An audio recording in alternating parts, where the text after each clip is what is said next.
नमस्कार साथियों, एक बार फिर से आप सबका हार्दिक स्वागत है आपके अपने YouTube channel target English official पे। और साथियों, आज के सेशन में हम बात करने वाले हैं विक्टोरियन पीरियड के वेरी इंपॉर्टेंट पॉइंट्स और उनकी क्रिएशन से रिलेटेड कौन कौन से इंपॉर्टेंट क्वेश्चंस आपके एग्जाम के पॉइंट ऑफ व्यू से इंपॉर्टेंट होने वाले हैं।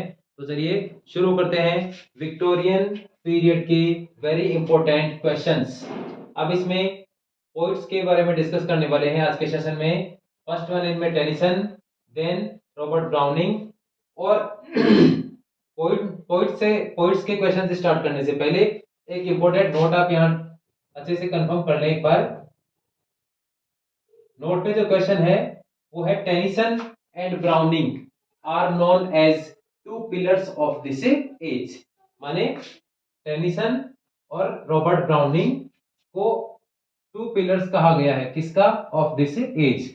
माने विक्टोरियन पीरियड के टू पिलर्स के रूप में जाना जाता है Tennyson and Browning. Tennyson and Browning, these two famous and foremost poets are known as the two major pillars of Victorian period. अब now questions of Tennyson. First one, known for his lyrics, means Alfred Lord Tennyson जो है वो अपने lyrics के लिए जाने जाते हैं और ये प्रभावित थे किससे? स्पेंसर से। Non for his lyrics and influenced by Spencer, first question. अब इसमें सेकंड क्वेश्चन होगा आपके इनकी मेजर पॉइंट से रिलेटेड। अब पॉइंट से रिलेटेड कौन कौन से क्वेश्चन है और उनके इंपॉर्टेंट क्वेश्चन कौन कौन से हैं वो भी मैंने उसी के सामने आपको टाइटल के रूप में लिख दिए हैं इसके साथ में ही। देखिए आप इसमें फर्स्ट वन मेजर पॉइंट के बारे में बात की जाए तो अल्फ्रेड लॉर्ड टेनिसन की फर्स्ट मेजर आपका मेजर और फॉरमोस्ट पोइम है the Lotus Eaters and the Lotus Eaters which is also known as a lethargic poem. अब यदि बात की जाए lethargic, it means which represents laziness, माने लेजीनेस को रिप्रेजेंट करने वाली लेथार्जिक पोइम के रूप में जाना जाता है द लोटस ईटर्स को। Now second question, Ulysses which is an example of dramatic monologue. Third one, break break break. Fourth one, in memoriam A.H. Hallam, which is an example of a elegy. And fifth one, Tithonus, which is an example of a dramatic monologue. And the last one, crossing the bar, which is an example of short poem. तो इस प्रकार से ये major 6 points हो गई है आपके Tennyson से रिलेटेड। अब टेनिसन से रिलेटेड यदि कोई भी क्वेश्चन आपका आएगा तो उसमें आपको ज्यादा कोई भी क्वेश्चंस पे गौर करने की आवश्यकता नहीं है।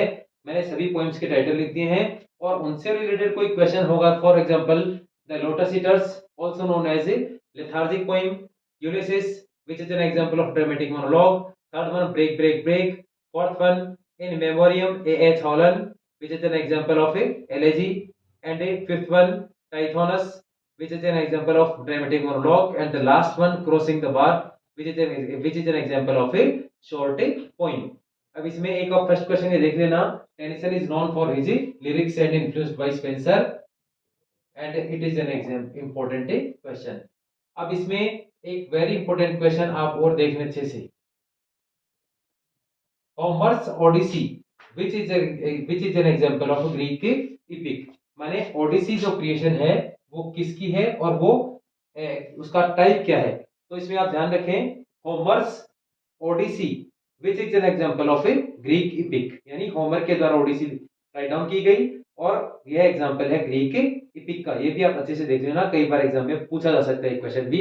अभी नेक्स्ट वन आपका रॉबर्ट ब्राउनिंग, ये क्वेश्चन भी एक बार आपके आरपीएससी में पूछा हुआ है। होमर की क्रिएशन कौन सी है? Which one is a famous creation of a Homer? Then our answer will be Odyssey, which is an example of a Greek epic.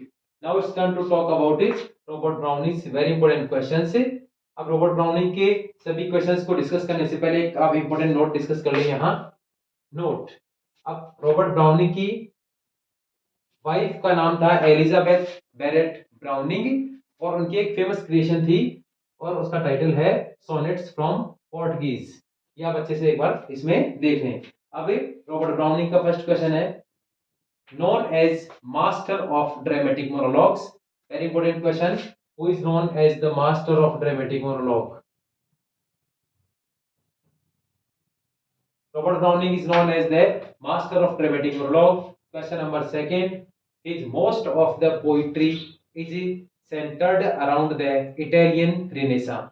माने रॉबर्ट ब्राउनिंग की जो मोस्ट ऑफ पोइट्री है वो सेंटर्ड है किसके आसपास है?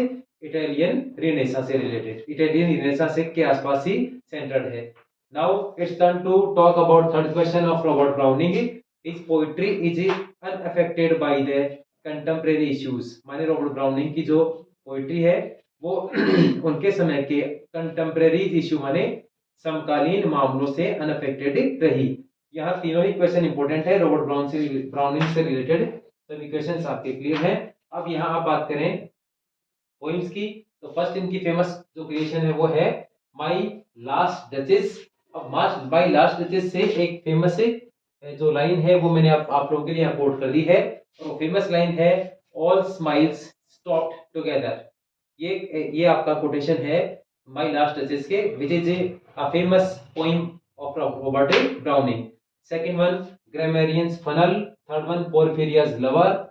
Fourth one, and Del Sarto. Fifth one, Last Night Together. And the last one, Prospice. Prospice, it means it is an example of Latin word. It is a Latin word which means look forward. तो इस प्रकार से ये 6 major points हो गई Robert Browning की, और Robert browning से रिलेटेड ये 3 बेसिक क्वेश्चंस हैं. तो टेनिसन और रॉबर्ट ब्राउनिंग से रिलेटेड कोई भी क्वेश्चन आने पे यहाँ ऑलमोस्ट सभी इंपॉर्टेंट क्वेश्चंस मैंने आप लोगों के लिए राइट डाउन कर दिए हैं. तो रॉबर्ट ब्राउनिंग में और आपके टेनिसन में कोई भी आपको कोई घबराने की कोई चिंता करने की आवश्यकता नहीं है. आपको जितना मैटर मैं बता रहा हूँ, जितना कंटेंट आपको दे रहा हूँ, वो उतना ही कंटेंट है जो कि एग्जाम के पॉइंट ऑफ व्यू से इंपॉर्टेंट भी है और प्रीवियस एग्जाम्स में इनसे रिलेटेड क्वेश्चंस भी पूछे गए हैं. Now it's turn to talk about third one, major poet of Victorian period. तो चलिए शुरू करते हैं हमारे थर्ड वन पोइट के बारे में इंपॉर्टेंट क्वेश्चंस.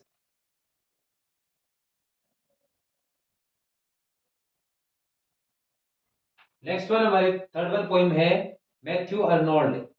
और मैथ्यू अर्नोल्ड में जो इंपॉर्टेंट क्वेश्चंस हैं वो सब आपके सामने है यहाँ.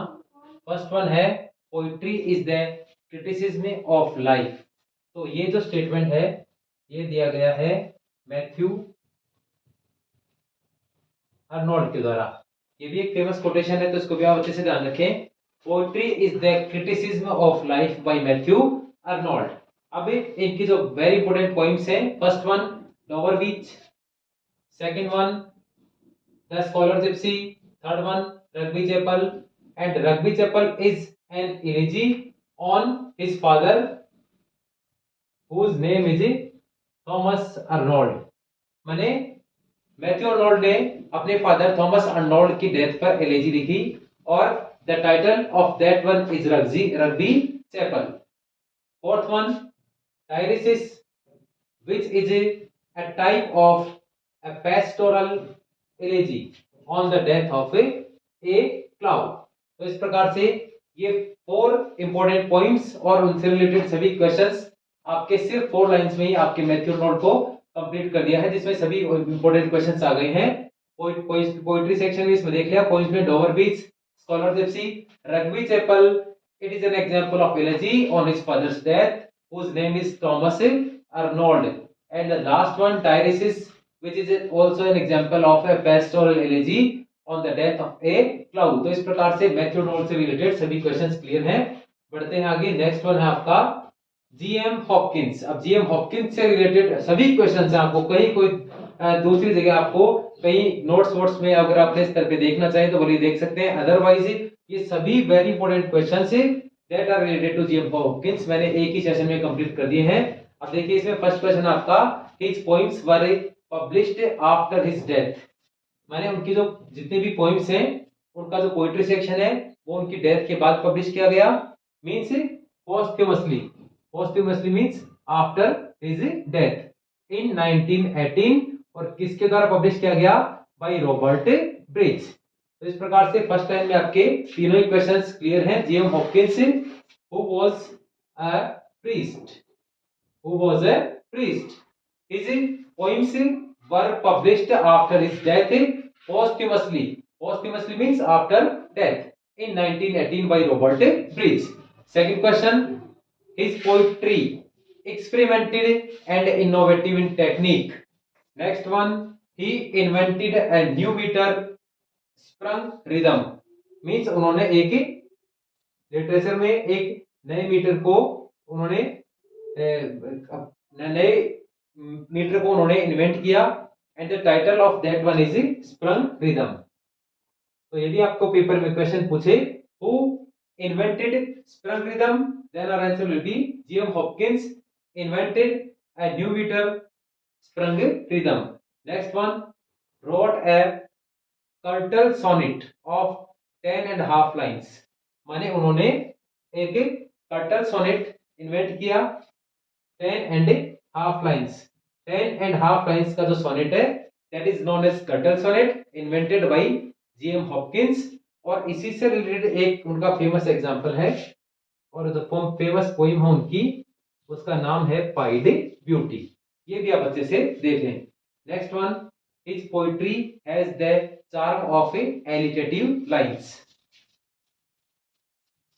Next one, he coined coinage vocabulary.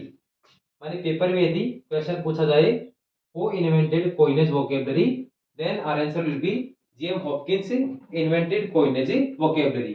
Famous poems की बात की जाए, फर्स्ट वन आप इसमें सिर्फ टाइटल ध्यान रखना है, टाइटल के अलावा कहीं आपको और कोई क्वेश्चन में नहीं जाना. First one Pied Beauty, then the Windhover, God's grandeur, fourth one Carrion Comfort, Phoenix Randall, and the last one The Sea and the Skylark.